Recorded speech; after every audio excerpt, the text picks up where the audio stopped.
nit ñi bàyyiwul xel fi mu nu jëmee kenn xamu ko Sénégal crise daanaka pré-électorale moo installé wu. te yëgaguñu élection.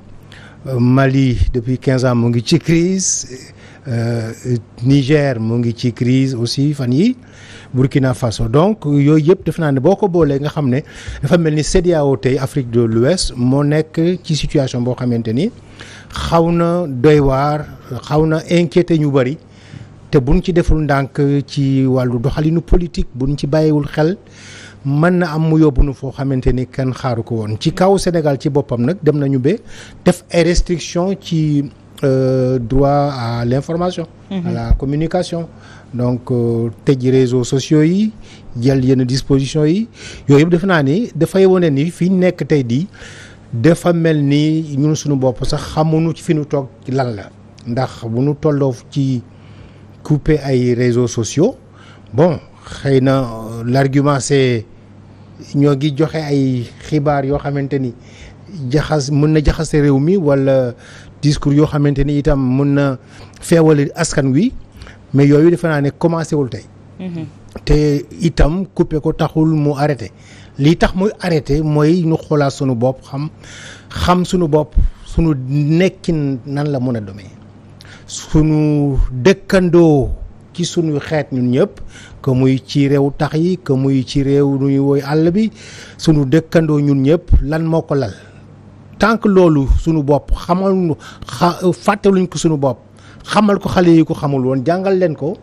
maanaam lu ñuy wax le comment vouloir vivre ensemble loolu pour man mooy faj jafe-jafe yi mais nekkul ay restriction foo ko mos a gis ci àdduna ci secteur boo gis nag boo ko analyser sociologiquement nit ki boo ko restreindre fii dina jaaree ci beneen bunt loolu sociologiquement loolu lañ ma jàngal ci société loo teree nit d'une façon par mesure de restriction ou de draconienne bon la vérité est là je prends un symbole ma jël benn exemple bu ndaw xale yi léeg la ngay leen bu leen laal lii nga génn kenn si ñoom jaar ci ginnaaw laal ko ñu ngi wuti VPN voilà donc loolu moo tax ma yaakaar ni li gën a am fayda tey fi àddina gis tollu tey ak jafe-jafe yi ak tension yi nañu xoolaat suñu bopp. mais est-ce que le gouvernement n'a pas trop laissé faire bu fekkente ne. je vais venir nañu xoolaat suñu bopp xam lan la ñu bokk wolof bi lébu bi séeréer bi joolaa bi mankaañ bi manjaak bi lan la ñu bokk. bu ñu xamal loolu xale yi dëkkin bi dañu bàyyi politique mu jaxase ko. et je pense que yéen ñëpp d'accord ngeen ni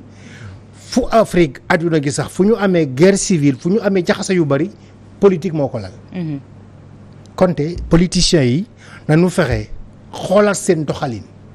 ñi ci boor bi ak ñi ci boor bale ñi ci kanam ak ñi ci ginnaaw ndax lépp luy nàcc ci ñun ci ñoom lay jógee. te souvent loolu duñ leen koy wax dëgg ak ñi leen ko war a wax dëgg duñ leen ci wax dëgg. yaa ngi doon wax ni est-ce que état bi seetaanul. oui parce que gis nañ ñoo xam ne ay tiktokers lañu benn instant doon nañ leen jël gis ñoo xam ne dañ leen di defal ay live ak yeneen yoo xam ne ci réseaux sociaux yi ñuy tëj ñi ci lañ ko doon jaaree benn instant sax déggoon nañ le président mu ne dee leen dem ci réseaux sociaux yi di ma défendre à un certain moment donc ñu toogaat ba mu yàgg défense boobu xëy na mel ni lu retourné waat ci seen kaw est-ce que. alors luñ seetaan ba mu yàgg. est-ce que du loolu mooy firndeel ni ñun suñu bopp noo ngi toog ci loo xamante ni. nekkul suñu toogaay noo ngi doxalin goo xamante ni du suñu doxalin ndax léeg-léeg bu fii baaxee man jàpp ne li fa nekk mën naa ko aakimoo bu ma neexatul nag wala arrangé tuuma ma mën na taxaw ne donc loolu dafay dakk loolu laa ne li koy dindi mooy ñun xam d'abord suñu socle lan la tant que socle boobu suñu bopp sunu république sunu état bi Sédar Senghor ak ñi mu àndaloon taxawaloon état boobu tey jii dafa mel ni mu ngi toog ci gaal goo xamante gaal gi dafa weng ndax doxalin yëpp nag wax naa ko sànq. yaa tudd président de la république mun na am aussi ci doxalin yooyu koy moom comme ñi farandoom ak ñeneen ñoom bokk nañu ci ñi tax gaal gi dal di commencer di penché wu. ndax di nga wax sànq bu dee loolu moo am. ça veut dire que exactement oui lépp ci sunu doxalin la luy nàcc ci ñun ci doxalin bi la luy saaga ci ñun ci doxalin bi la luy xeex ci ñun ci doxalin bi la. kon ñu xoolaat suñu bopp ci doxalin bi et particulièrement nag ñi nga xamante ni ñoom ñoo bedde ko ci suñu biir ne ñoo bëgg a doon politicien pour gérer lu ñuy wooye la cité. cité bi ki koy gérer il faut que mu laabiir il faut que mu démocrate il faut que muy tëddee njaxanaay il faut que mu ubbeeku ci lépp il faut que itam mu nangu lépp lu ñëw ñu teg ko ci ndodam. mais mu muñ ko. d'accord dinañ ci ñëwaat mais Georges tey jii ci restriction yooyu ñu wax ci président de la République c'est lui qui avait sorti cette fameuse phrase ne la magie du clic fera face à la toute-puissance du fric et du flic tey jii qu'est-ce qui a changé entre-temps Issa mi ngi koy wax moom jëloon réseaux sociaux yi pour ñu ko ciy défendre te dañ naan ku yar sa kuy ba mu màgg balaa mbëkk kenn yow lay njëkk a mbëkk. waaw xam nga restriction yooyu je crois que mën naa ne sax c'est peine perdue. doyen mu ngi ko doon wax léegi ku jiite léegi faw nga yaatu jéem a comprendre aussi population bi ngay jiite. Il ne sert à rien par exemple nga jiite Sénégal au XXIe siècle nga bëgg a comporter woo wala ngay bëgg a adopter les méthodes yoo xam ne mooy méthodes yu nekk en cours en Corée du Nord par exemple. ou par exemple da ngay xëy ne la voilà internet def ay restrictions tey Sénégal muy fan on a kii nu mu tax sax les données mobiles. ci téléphones yi ñu restreindre leen. TikTok dañ ko couper carrément. waaw ñu couper carrément TikTok tey ñu xëy tamit ñu couper ko carrément alors qu'est-ce qui a changé mooy lan ce qui a changé c'est que ñu jiite ils sont apparemment dépassés par les événements comme ni ñu koy waxee. mais il faut toujours se dire que ni ñu doon ni Senghor doon gouverner Sénégal de 1960 à 80 ak ni Abdou Diouf doon jiite Sénégal de 80 à 2000 ni Abdoulaye doon jiite Sénégal sax de 2000 à 2012 Macky Sall mënatu ko jiite noonu de 2012 ba fan yu ñu toll. parce que le monde évolue. Sous Senghor peu de gens s'intéressaient à la politique. temps boobu xam naa peut-être doyen Mignane xam na si dara boo jëlee période préélectorale mais y a peu de citoyens ñoo doon dem jëli seen carte électeur parfois sax c'est les chefs de village préfet bi wala boo demee dans si àll bi sous-préfet moo doon ñëw jébal carte yi chef de village di saraxu gars yi sax ñëw leen jël seen carte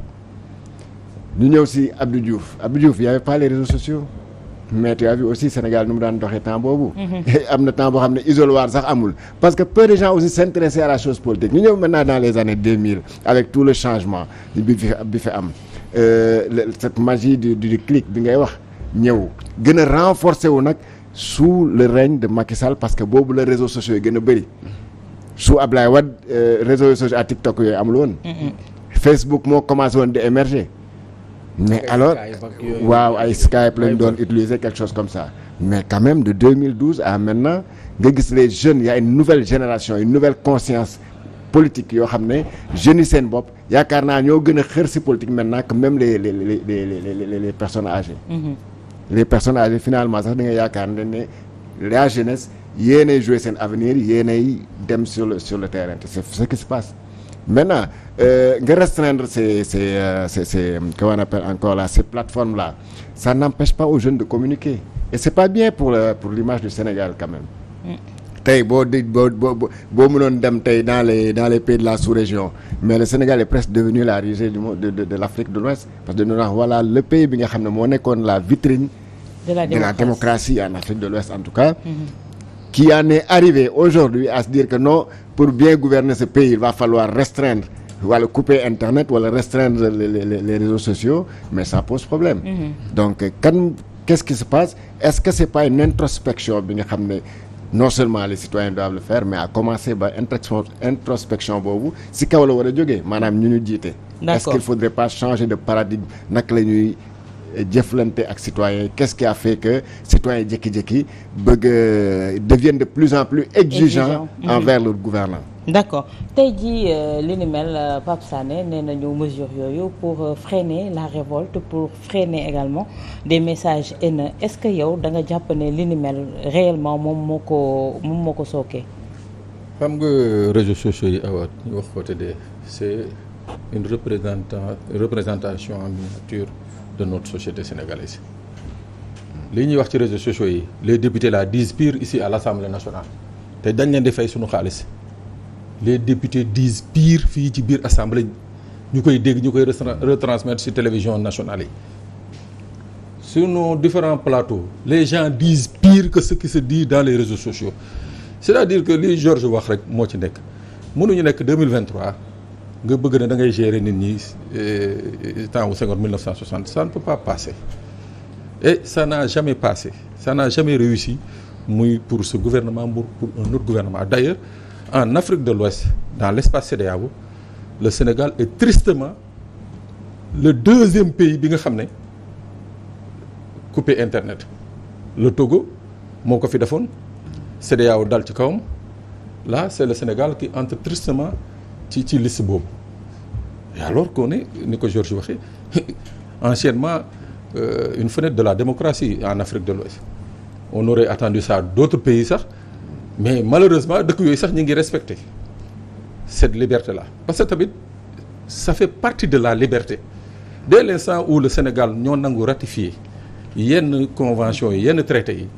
voilà bu de faw lii ñu koy accepter moi j'aurais compris tey ñu couper internet bi yëpp pour tous les Sénégalais parce que moi si je comprends lii mooy données mobiles yi mooy c'est le petit Sénégalais qui n'a pas droit à la fibre moi j'aurais compris que ñu couper internet pour tous les Sénégalais même pour les membres du gouvernement parce que ils sont pas meilleurs que les autres Sénégalais bu ñu ko couper yemale ko ci le petit Sénégalais que je suis mooy que man saagakat la je ne suis pas un Sénégalais je ne suis pas un bon Sénégalais je ne suis pas je suis pas respectueux des droits dans ce pays donc mais ñoom qui continuent à avoir internet ñoom ils sont respectueux ils sont bons Sénégalais bon teint donc je dis encore il faut pas se voiler la face gis nga dëkk bi waaye daf ko wax dañ ko war a defaree ci ensemble nañ ko war a nit ñi nañ taxawee woon 1960 ba Sénégal taxaw noonu nañu war a taxawee pour jéem a jongante defaraat ce pays là parce que il va à la dérive et ça n'arrange personne. Issa avant ñuy ñëw ma ñëw ci doyen Mignane. Est-ce que tey ñu ngi dégg ñu bëri ci askan wi di ko wax nee nañu dañuy assimiler li ni mel à de la dictature est-ce que jàpp nga ne war nañoo mën a toll foo xamante ne on va imposer certaines choses aux Sénégalais. oui je crois que fi mu nekk askanu adduna gi yëpp kenn je dis bien kenn mënatu leen imposer dara moi je fais partie du mouvement altermondialiste forum social mondial ñun déjà en 2007 on disait ñu ngi doon wax ni askanu adduna gi yëpp ñooy laaj tey liberté bu doy exiger itam lekk bu sell ak ndox mu sell lal ko ci démocratie te ku ko ci xamul ci dirigeant africain yi ak dirigeant adduna gi da nga am jafe-jafe yu rëy ak sa askan les peuples sont devenus instruits exigeants et de plus en plus citoyens plus de tout ça aussi les peuples sont de plus en plus surtout biir Afrique c'est de jeunes peuples c'est des citoyens très jeunes preuve bi tey boo xoolee ci sunu mbedd yi da ngay gis ay xale de 14 ans 15 ans di manifester pour wala di manifester contre loolu amul woon dans les années 1970 60 bu Dakar yënga woon xale yi am 14 ans dañu leen tëj ci kër gi ñoom ñoo nekk tey ci mbeddu Niamey ñoo nekk ci mbeddu Bamako ñoo nekkoon ci mbeddu Abidjan Côte d'Ivoire ñoo nekk ci mbeddu Sénégalais yi loolu donnée boobu responsable politique bu ko xamul forcément nga am jafe-jafe yu rëy ak sa askan ndax askan gi tey nekkatuñu askan ngoo xamante ni dañoo continuer di nangu nooteel wala di nangu dictature wala di nangu nga leen di imposer lenn li Cheikh Anta Diop wax à l'époque nii bu nit ñi feree tiit xale yi léegi tiitatuñu dañoo fer tiit Cheikh Anta Diop dana ko répété lu bëri bu xale yi saa yu nit ñi demee ba fer tiit adduna gi dina soppeeku adduna gi nag dafa commencé soppeeku moo tax dirigeants yu bëri bu ñu comprendre mutation sociale yooyu ak transformation socio-culturelle et politique da nga toll foo xamante ni forcément nga am jafe-jafe ak say askan. Abdou Diouf bu ngeen fàttalikoo bi mu fiy jógee 2000 ci campagne am bu noo def Thiès amoon na déjà moom problème ak jeunesse yi. ba mer génn ci oto bi ne xale jeunesse malsaine. jeunesse malsaine. maanaam ndaw yoo xamante ni non seulement pas dañoo ngeen baal ma dañoo xamadi mais setuñu ci dara mais début boobu irruption yi jeunes yi def ci échiquier politique landerneau politique Sénégal. daanaka mu ngi commencé dans les années 80 85 86 87 années blanches. 88 xale yi jógee ci lycée Dakar yi Blaise Diagne Vanvo ànd ak seen i magu étudiant Ndakaaru dem jëli Abdoulaye Wade tribunal donc gis nga avancé mutation sociale yooyu tey dafa gën a fës ndax dañoo toog ci dañuy wooyee un monde de la cybernétique maanaam adduna gu xarala. Technologie cybernétique le monde vibre au rythme de la cybernétique tey sa doom bu ndaw bu am 5 ans. boo ko joxee téléphone mu def ci loo xamante ni man mii maama mënuma ko def. donc gis nga moo tax ma yaakaar ni léeg-léeg nit ñi dañuy trompé wu d'époque boo trompé nag époque te amuloo analyse sociologique bu la mun a permettre nga xam ne askan bi nga ko seqal nekkatul askan boo xamante ni dafay nangu lépp luñ ko wax ci fànn yëpp nag ci fànn yëpp kenn baal ma. ni taali bi daan dégloo sëriñam ci ay jamono moo ngi commencé di soppi di soppeeku lu rëy donc et c'est pourquoi donc ñi nga xamante ni ñoo am décisionnaire dama bëgg a nekk ci ñiy jiite askan wi il faut que ñu lambo mutation sociale yoon. D'accord. bu nu ko deful jafe-jafe yi dina am bu nu ko deful oui léeg-léeg ñu toog foo xamante ni ñu yaakaar ni li état bi ji def dictature la. te dictature même ki sa kër sa doom yi ci am 15 ans 14 ans léeg-léeg boo leen def leen li ñu ne yaay duñ ko def bu leen taal télé bi ñu taal ko xëy na nekkul affaire xamadi mais contexte yi moo toll foo xamante ni